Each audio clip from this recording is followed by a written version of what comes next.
Halo, salam jumpa kembali dalam podcast Konsultasi Santo Ludovicus Van. Tayangan ini merupakan episode kedua dan kita masih membahas seputar ajaran gereja ataupun ajaran iman Katolik yang dimana saat ini kita berada dalam masa Prapaskah. Dan ada hal-hal penting yang kita harus bahas, perlu dibahas dalam masa Prapaskah ini adalah bagaimana kita mengenal tentang aksi puasa pembangunan atau yang sering disebut dengan APP khusus untuk tahun 2024. Dan kini hadir bersama dengan saya para narasumber yang adalah merupakan tim APP sendiri dari Stasi Van yang ditugaskan untuk memimpin ibadah APP selama masa Prapaskah.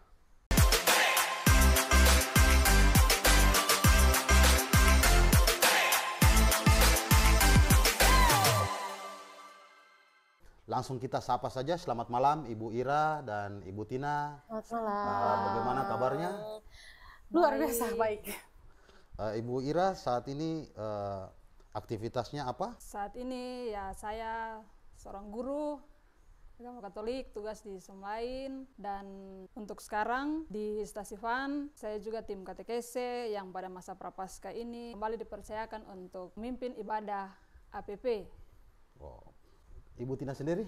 Iya, saya ibu rumah tangga, sama juga saya diberi kesempatan untuk ada dalam tim katekese Stasi Van dan juga sama untuk memimpin ibadah di lingkungan masing-masing. Oke, baik, pemirsa sekalian, itu merupakan perkenalan dari kedua tim APP. Jadi Stasi Van sendiri terdiri dari 5 lingkungan dan 5 lingkungan ini tiap-tiap sudah menugaskan masing-masing dari perwakilan lingkungannya untuk ada dalam tim KKTKC yang kemudian akan menjalankan ibadah APP di lingkungan masing-masing. Jadi pelaksanaan kegiatan ibadah APP sendiri khusus untuk di Van dilaksanakan di setiap hari Rabu pekan berjalan di dalam masa Prapaskah. Kita akan bersama membahas lebih jauh selama 20 menit ke depan tentang bagaimana apa itu ibadah aksi puasa pembangunan dengan tema di tahun 2024 ini adalah berjalan bersama menuju gereja yang mendiri dalam persekutuan atau koinonia. Kita langsung ke pertanyaan pertama saja ya. Apa sebetulnya tema aksi puasa pembangunan di tahun 2024 ini? Mungkin bisa Ibu Ira atau Ibu Tina sebagai tim KTKC mungkin bisa menjelaskan sedikit terkait dengan tema APP di tahun 2024 yang sebagaimana tadi sudah disinggung di awal. Silakan. Baik, APP yang kepanjangannya Aksi Puasa Pembangunan itu merupakan sebuah gerakan pertobatan umat Katolik dengan berdoa, baca kitab suci, berpantang, berpuasa, dan melakukan perbuatan-perbuatan baik juga dengan berderma sebagai bentuk solidaritas kepada sesama. Secara khusus di tahun 2024 ini, tema yang diusung adalah berjalan bersama menuju gereja yang mandiri dalam persekutuan atau koinonia. Koinonia merupakan salah satu dari kelima tugas gereja. Ada pewartaan, kerigma, ada pelayanan, diakonia, ada peribadatan, liturgia, ada kesaksian, martiria, dan yang kelima yakni persekutuan atau koinonia yang dipakai pada tema tahun ini. Bahwa tema ini akan dijabarkan selama 5 tahun ke depan mulai tahun ini sesuai dengan 5 tugas gereja. Maksud berjalan bersama menuju gereja yang mandiri dalam persekutuan, bahwa dengan berjalan bersama ini gereja disadarkan bahwa kita adalah komunitas yang bergerak menuju Allah Bapa dengan perantaraan putranya Yesus Kristus dalam persekutuan dengan Roh Kudus. Jadi Ibu Ira, tema APP sebagaimana yang sudah diulas tadi ini berlaku di seluruh Indonesia, secara khusus di Keuskupan Amboina dan lebih khusus lagi di wilayah kecil, ataukah memang kita berbeda-beda? Mohon untuk dijelaskan. Ya, tema ini dipakai untuk Gereja Keuskupan Amboina. Oh. Jadi maksudnya ini adalah berjalan bersama menuju Gereja Katolik Keuskupan Amboina yang mandiri. Kemudian dijabarkan mandiri dalam persekutuan sekarang, diakonia, kesaksian, martiria, pewartaan, kerigma. Jadi tema APP saat ini yang tengah digeluti ataupun dilaksanakan saat ini hanya berlaku untuk Keuskupan seluruh Keuskupan Amboina. Oke. Kita lanjut ke pertanyaan berikut. Lantas kemudian apa dampak APP itu sendiri bagi umat secara khusus di kita Stasi Van? Mungkin ya secara umumnya di rata-rata di semua lingkungan. Kita kan punya 5 lingkungan. Tapi kurang lebih mungkin dampaknya apa? Kita ambil sampel misalnya dari 2 lingkungan di mana Ibu Ira dan Ibu Tina bertugas melaksanakan ibadah APP. Mungkin dari Ibu Tina dulu. Jadi APP ini sangat baik sekali menurut saya, sehingga dampaknya bagi umat lingkungan itu sangat banyak. Jadi salah satunya umat itu semakin rajin, semakin giat untuk beribadah, karena mereka semakin memaknai apa tuh arti APP, seperti yang tadi sudah Ibu Ira jelaskan, sehingga setiap pekannya umat semakin berbondong-bondong, apalagi di dalam tema APP itu ada tujuan-tujuan yang akan digapai setiap pertemuan. Jadi saya kasih salah satu contoh tujuan yang akan digapai, yaitu mengajak teman yang tidak sempat hadir. Jadi pada pertemuan berikut, kita udah lihat, wah kemarin tidak sempat hadir, tetapi karena ada tujuan akhirnya hadir. Itu menjadi salah satu momen bagus juga, dampak positif juga selama masa Prapaskah, lebih khusus ke ibadah APP. Ya, kalau Ibu Ira sendiri dampaknya? Ya, kalau saya dampak APP ini untuk tahun 2024 ini sangat positif. Ya. Bertolak dari tahun ini saya rasa cukup sedikit istimewa karena Rabu Abu kita jatuh bersamaan dengan Hari Valentine Day, ya. Lalu kemudian pemilu legislatif, ya. di mana kita semua ada menyaksikan bahwa konteks pemilu ini menghasilkan ada hubungan yang kemudian menjadi renggang, ya. Baik itu antar karena mungkin berbeda-beda dalam, pilihan, ya, karena beda pilihan, ya. Akhirnya menghasilkan hubungan yang renggang antar keluarga atau bahkan antar suami dan istri, orang tua dan anak, adik dan kakak. Lalu kemudian APP ini hadir dalam momen kebersamaan di ibadah. APP ini kemudian dengan tema berjalan bersama dalam persekutuan ini, akhirnya yang tadi berbeda-beda pilihan, lalu hubungan yang tadi renggang, itu kemudian berjalan bersama-sama, satu panggil satu, untuk datang sama-sama ibadah. Kemudian perbedaan-perbedaan pilihan itu hilang sendirinya. Dengan sendirinya dia meredam keinginan-keinginan untuk terpecah begitu. Oke. Jadi menurut saya ada beberapa catatan yang bisa kita ambil sebagai dampak positif, yakni yang pertama, APP ini pilihan yang berbeda tadi menyatukan dalam persekutuan doa bersama. Lalu yang kedua, doa APP ini waktu yang tadinya mungkin dipakai untuk saling ketemu dengan orang lain, membicarakan keburukan orang lain, gosip tentang orang lain, kemudian dipakai untuk mendoakan orang lain. Lalu kemudian satu lagi dampak positif sekali, yang tadinya kita secara pribadi kerja untuk kepentingan pribadi, masing-masing sibuk dengan kepentingan pribadi, mulai bersama-sama lihat kepentingan bersama. Oh, misalnya lokasi di sekitar lingkungan tempat tinggal kita sudah mulai kotor. Walaupun bukan kita saja yang lewat jalan itu, atau tidak setiap hari kita lewat jalan itu, orang lain juga. Tapi artinya ada kepedulian yang tadinya sibuk hanya untuk urusan sendiri, langsung peduli bahwa ada aksi bersama. Sudah terlibat dalam sebuah kebersamaan. Kebersamaan untuk kepentingan bersama nih, membersihkan jalan dan sebagainya. Berarti APP tahun 2024 ini dia berdampak positif untuk umat Stasi Van-nya secara umum. Kemudian kira-kira selama melaksanakan ibadah APP ini, ada tidak pengalaman-pengalaman menarik yang didapat oleh tim APP di lingkungan masing-masing? Mungkin dari Ibu Ira dulu. Pengalaman menarik? Ya, pengalaman menarik selama melaksanakan ibadah APP. Ya, ibadah APP ini kan sekarang sudah berlangsung kurang lebih sudah 3 pekan yang dilaksanakan. Setiap pekan itu ada tema yang diusung untuk mendalami tema umum tadi. Subtema. Ada subtema yang diusung untuk mendalami tema. Pekan pertama itu berjalan bersama berdasarkan iman. Pekan kedua persekutuan yang dijiwai oleh Roh Kudus. Pekan ketiga persekutuan yang dijiwai oleh semangat kasih. Pengalaman menarik Yang pertama, kita orang FAN secara khusus di lingkungan Santo Lukas, tempat saya bertugas, itu selama ini dalam ibadah lingkungan sebelum APP ini, yang hadir itu biasa kebanyakan kaum ibu dan anak-anak. Namun ibadah APP ini yang terjadi di sana adalah kaum ibu datang menghantar bapak-bapak, suami-suami mereka, sehingga bapak-bapak lebih banyak terlibat. Bahkan di lingkungan kami itu jumlah bapak banyak, lebih banyak, ya dominan. Dan yang kedua, yang menarik sekali menurut saya itu mereka datang membawa kitab suci dan kami baca bersama. Kalau dilihat sekarang ini orang yang bawa kitab suci dan baca kitab suci untuk orang Katolik jarang, sangat jarang. Sehingga ibadat APP ini dengan sendirinya ketika saya bilang, oke, datang jangan lupa bawa kitab suci, dan ternyata mereka bawa datang, kita berikan perikopnya, sebentar dalam ibadah baca bersama-sama. Menurut saya itu sangat menarik. Baik.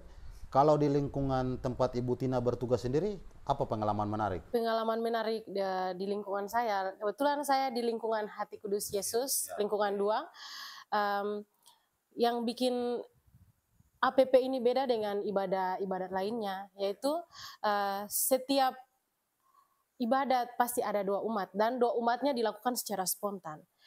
Jadi ini yang beda, karena biasanya yang kami pemimpin ibadah yang harus mendoakan doa umat, setelah doa spontan maka semua umat mulai berdoa. Jadi doa mereka tuh bermacam-macam. Ada yang berdoa untuk kepentingan bangsa dan negara, ada yang berdoa juga untuk kaum muda.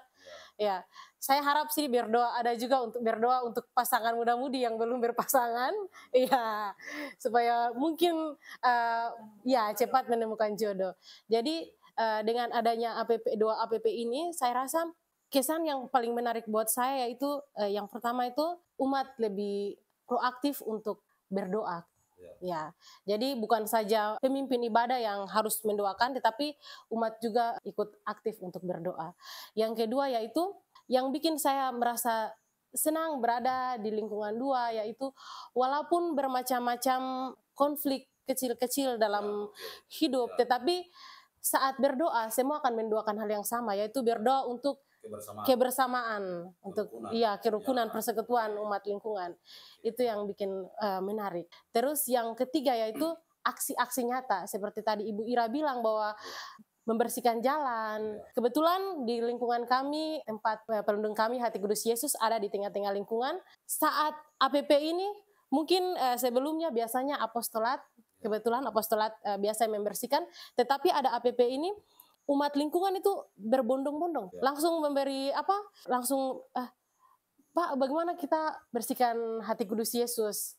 Karena lokasi sudah kotor, jadi kita harus bersihkan. Mungkin itu aksi nyata juga yang dari umat lingkungan berikan, itu yang menjadi kesan yang sangat baik. Ada 5 lingkungan di FAN, dan hari ini hadir itu perwakilan dari 2 lingkungan. Kita optimis bahwa apa yang terjadi di kedua lingkungan ini juga terjadi ataupun berlaku di lingkungan lainnya di dalam stasi FAN. Kita punya 5 lingkungan, yakni lingkungan 1 itu lingkungan Santo Lukas, lingkungan 2 Hati Kudus Yesus, lingkungan 3 Santo Paulus, lingkungan 4 Santo Thomas, dan lingkungan 5 Santo Vincentius. Jadi kurang lebih dampak positifnya juga dirasakan oleh semua umat lingkungan yang ada dalam umat stasi FAN. Ini merupakan pertanyaan terakhir dari saya. Sebelum kita menutup podcast ini, kami mau meminta pesan-kesan dari tim APP secara khusus untuk umat stasi FAN dan secara umum untuk seluruh umat Katolik di mana saja berada yang menyaksikan penayangan podcast ini. Mungkin kita mulai dari Ibu Ira dulu. Pesan dan kesan. Saya mungkin mau menambahkan dulu bahwa dalam perjalanan ibadah APP ini tidak hanya ada di lingkungan Santo Lukas saja, tetapi juga ada dalam kelompok kategorial di stasi FAN ini, yakni kelompok OPK, Organisasi Pelajar Katolik. Ya, Sehingga kesan yang bisa saya sampaikan saat ini bahwa ibadat APP tahun ini, saya merasa bahwa saya berada di tengah-tengah umat, itu ada sebuah kegembiraan kesenangan tersendiri, di mana meskipun saya lelah dalam tugas pokok saya sebagai guru, tapi ketika datang untuk beribadah bersama dengan umat, bersama dengan adik-adik OPK, itu saya merasa mendapat kekuatan baru. Ya. Kekuatan baru yang kemudian buat saya supaya setiap pekan saya selalu mau datang hadir bersama-sama dengan mereka. Mungkin untuk pesan, kalau melihat dari komunitas di tengah lingkungan, untuk pesan untuk umat lingkungan Santo Lukas, ya Santo Lukas. Santo Lukas ini kebanyakan itu orang yang sudah tua-tua. Orang mudanya kurang. Ya, orang tua-tua nih kadang-kadang ya dalam perjalanan sebelum doa APP ini ada yang mungkin acuh tak acuh, atau mungkin karena merasa bahwa ya mereka mengharap mungkin kalau misalnya frater atau pastor misalnya baru datang, tapi kalau katekis seperti saya ya nanti sajalah. Tapi menurut saya bahwa peribadatan seperti ini itu penting. Kita sebagai orang beriman harus mendalami hidup doa, terutama berdoa, baca kitab suci, dan ada dalam persekutuan di tengah umat, di tengah lingkungan khususnya, maka sikap acuh tak acuh satu sama lain itu harap untuk dihilangkan kalau bisa. Sementara kalau untuk OPK, pengalaman bersama adik-adik OPK, mungkin dalam pertemuan-pertemuan selanjutnya nanti pekan keempat, kelima, adik-adik OPK lebih serius. Artinya waktu kita untuk berdoa itu betul-betul kita datang untuk berdoa. Dalam ibadat sementara berlangsung, tidak boleh ada yang cerita, ganggu teman, atau bikin ribut sehingga konsentrasi kita untuk berdoa itu kemudian buyar, hilang. Mungkin itu dari saya. Kalau Ibu Tina sendiri? Pesan dan kesan yang ingin saya sampaikan buat kita semua, terlebih khusus buat kaum muda Katolik, mungkin pesannya ke depannya kaum muda bukan saja di Stasi Van atau bukan hanya di lingkungan Hati Kudus Yesus, tetapi buat kaum muda di Indonesia untuk lebih aktif mengikuti ibadah. Karena ibadah APP ini maknanya sangat bagus sekali buat kaum muda. Jadi kita bukan saja karena hiburan semata baru kita ada, tetapi saat persekutuan doa pun kita tetap ada. Apalagi APP ini kita diminta untuk menjaga kesenangan habit, atau kita punya hawa nafsu terhadap kesenangan duniawi, kita diminta untuk mengurangi. Maka dengan adanya APP ini kira-kira anak-anak OMK, anak-anak orang muda ke depannya itu lebih aktif lagi untuk mengikuti doa. Mungkin itu saja pesan, karena saya rasa Ibu Ira sudah menjelaskan banyak sekali. Ya. Oke, baik. Dengan demikian, pemirsa, podcast kita membahas seputar aksi puasa pembangunan ataupun APP untuk tahun 2024 dengan mengusung tema berjalan bersama menuju gereja mandiri dalam persekutuan koinonia telah selesai. Semoga ke depan dengan hadirnya podcast ini, dengan apa yang telah disampaikan oleh para narasumber ini, bisa memacu semangat kita, semangat iman kekatolikan kita secara khusus di Stasi Santo Ludovicus Van dan umat Katolik di mana saja Anda berada yang menyaksikan podcast ini, untuk bagaimana kita bisa berjalan, kita bisa menuju gereja yang mandiri dalam persekutuan. Kita boleh berbeda pendapat, tetapi kita satu dalam Tuhan. Terima kasih Ibu Ira dan Ibu Tina sudah hadir di podcast edisi kedua di kesempatan hari ini, dan tentunya tetap bersemangat. Tuhan memberkati untuk kegiatan malam mengingat hari ini, dan sebentar malam kita akan ada dalam ibadah APP pekan yang keempat. Ya. Oke. Itu saja pemirsa penayangan podcast edisi kedua di kesempatan hari ini. Diucapkan terima kasih kepada Pastor Rudolf Dayuwi Cahyo MSc dan juga teman-teman yang ada di belakang layar yang sudah mempersiapkan segala sesuatu terkait dengan penayangan podcast ini. Dan akhir kata, atas nama tim Komsos Stasi Santo Ludovicus Van, kami mengucapkan selamat menunaikan ibadah puasa bagi keluarga-keluarga kami, kaum muslimin, muslimat yang menjalankannya, dan juga selamat Hari Raya Nyepi buat umat Hindu di mana saja Anda berada. Sekali lagi terima kasih dan demikian sampai jumpa pada podcast berikutnya. Akhir kata, ite inflamate omnia. Pergilah dan kobarkan dunia.